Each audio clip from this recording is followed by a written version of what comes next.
Özdemir, you have the floor. Yeah, I'm very happy that we are able to open the Global Conference on Food and Agriculture, and I'm so happy to have you here, John. Well, the agricultural world is hosted here in Berlin. This is the 17th time. Next year we will come of age. Unfortunately, the general situation has not had a positive development. Every 1 person in 10 goes to bed hungry out of the 8 billion people globally. So this is not a compliment for us as governments. There are many reasons for this. Consistent heat, grain drying up, in some cases too much rain. All of this contributes to rising numbers of hungry in the world. For a couple of months ago, I was in Zambia, and I was able to see with my own eyes how the climate crisis resulted in a national emergency. We all are called upon to dedicate ourselves to this issue, but we do not have to look outside of the European Union. Even within the European Union, we have had to look at pictures in the past months which were quite frightening. From Austria, the Czech Republic, Poland, Romania, and Slovakia, there were major floods. In autumn in Valencia, we had torrential rain.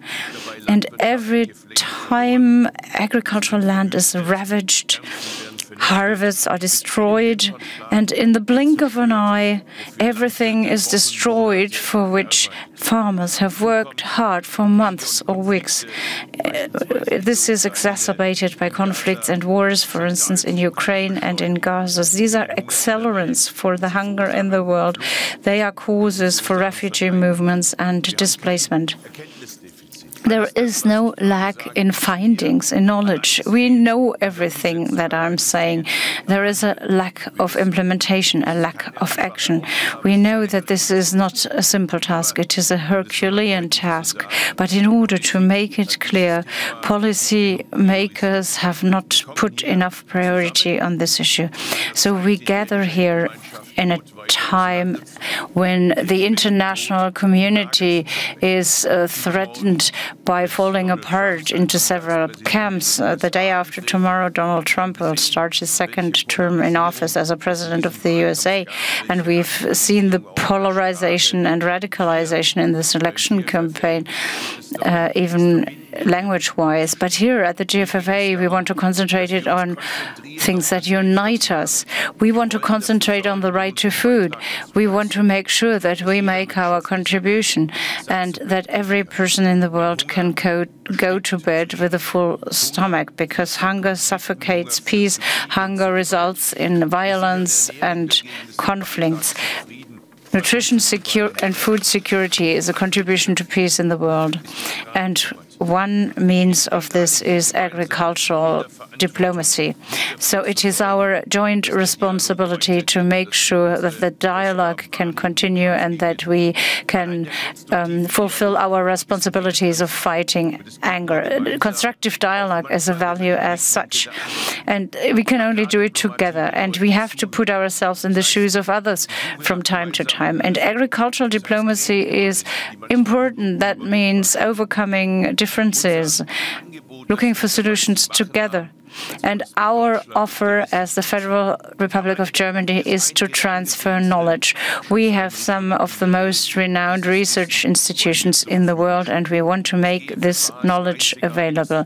The GFFA is a unique forum. Up to 80 delegations from all over the world have followed my invitation, and I'm very grateful for that.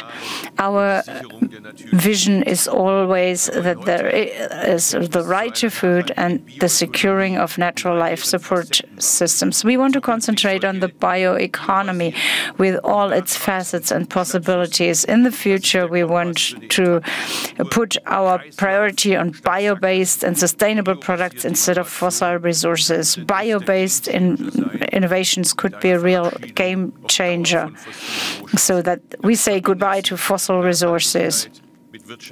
So therefore, sustainability links up with economic programs. For instance, by having textiles from banana fiber, vegetables from vertical agriculture, and bioplastics from food waste. This way, we protect the climate and resources. We create value added, especially in rural regions. Having an economy for the climate is a necessity. It's not a luxury. And we take up the thread of the Brazilian G20 presidency of the past year, because Brazil started the Global Bioeconomy Initiative there. And my friend, John, you also told me that you will also focus on sustainable bioeconomy under your G20 presidency. The floor is yours. Let me start by thanking you very much for the invitation to be here at the GFFA. It's my first one, and it is a huge honor to be hosted by you.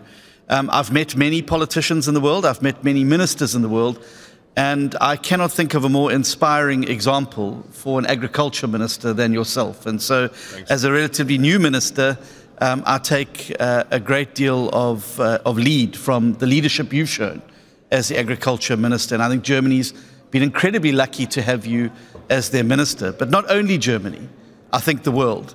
And I want to also thank you for your commitment to Africa and South Africa. You're a good friend of the continent and a good friend of our country as well. The recently adopted CAADP agreement, which you and Ambassador Sacco have signed together, shows a commitment to improving the lives of the global citizens. In a rapidly polarizing world, it is often easy to play to the extremes. And I think that what the GFFA has shown is that we can collaborate. We can find solutions by working together and meeting each other across the table.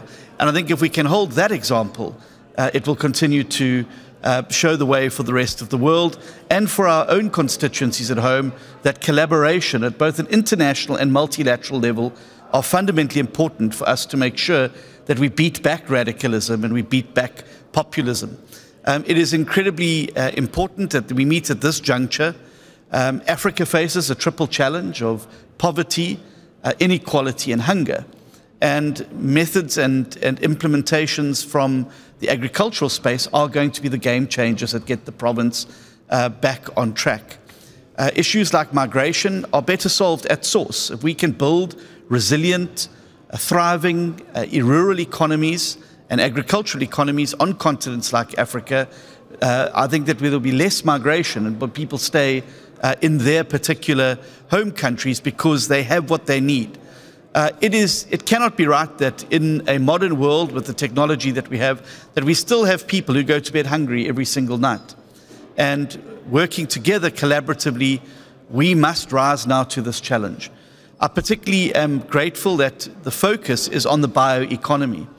And I think it's going to have a very, very nice convergence with South Africa's presidency of the G20, where the bioeconomy is going to be front and center on the agenda. We had the opportunity to meet for the very first time during the course of Brazil's G20, and I've given the Minister the assurance that the commitments made there on building on the incredible work done by Brazil on the global initiative against hunger, but also the bioeconomy GRB that they placed there will be carried through into our G20 as well. I think if we are able to place the African agenda as well onto the G20, it's going to lead to a lot more alignment between policies to combat hunger, to promote the bioeconomy, and to make sure that we can get on top of food insecurity around the world.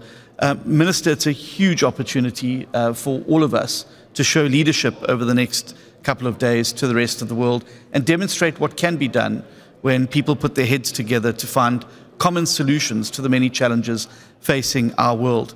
I look forward to inviting you to South Africa over the course of the G20 to come and visit and to come and see the work that's being done, and obviously to keep your views and opinions and the leadership that you've shown, stellar leadership that you've shown, front and center on the global agenda as well. Thank you very much, Mr. Minister. Thank you very much, Ministers, for the opening remarks. Jetzt haben wir noch kurz Zeit für Ihre Fragen. Julia Dahm. Now we've time for your questions. Julia Dahm from Telemedia. One question for you. As you as you go into this G20, tomorrow Donald Trump takes office in the US. He's promised measures like tariffs, high tariffs on many goods. That could also have ramifications of countries taking retaliation. Are you worried that there's a trend away from these multilateral fora like the G20 and towards more unilateral ways in international agricultural trade and beyond? How are you going to address that? Und an Sie, Herr Özdemir, Sie haben ja schon öfter Ihre Position. Mr. Özdemir, you have underlined your position frequently that also when using bioeconomy, food security is top on the priority list.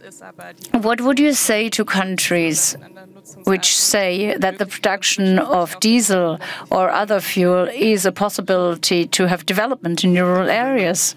I think that the world is so interconnected now that to think that you would be able to walk away or marginalize the multinational organizations that have guided global policy over the last 2 to 3 decades would be wishful thinking.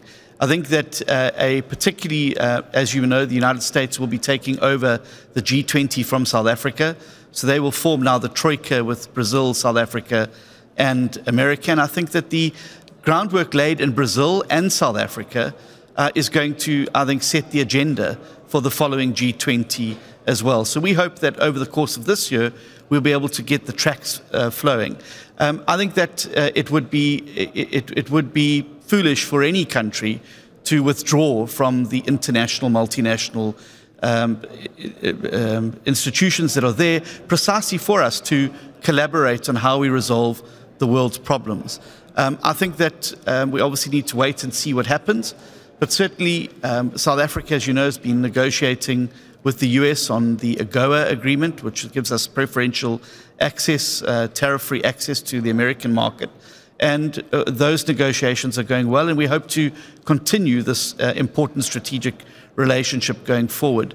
The world has got too small for anybody to sit in a corner and think that they cannot be part of it. We all need to be part of this connected world and to make sure that our voices are being heard in these forums as we shape the global agenda.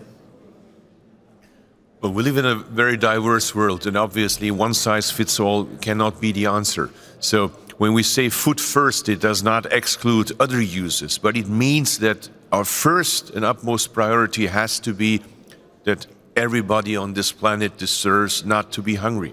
And this is one of our most important tasks. If we haven't fulfilled this, we haven't done a good job.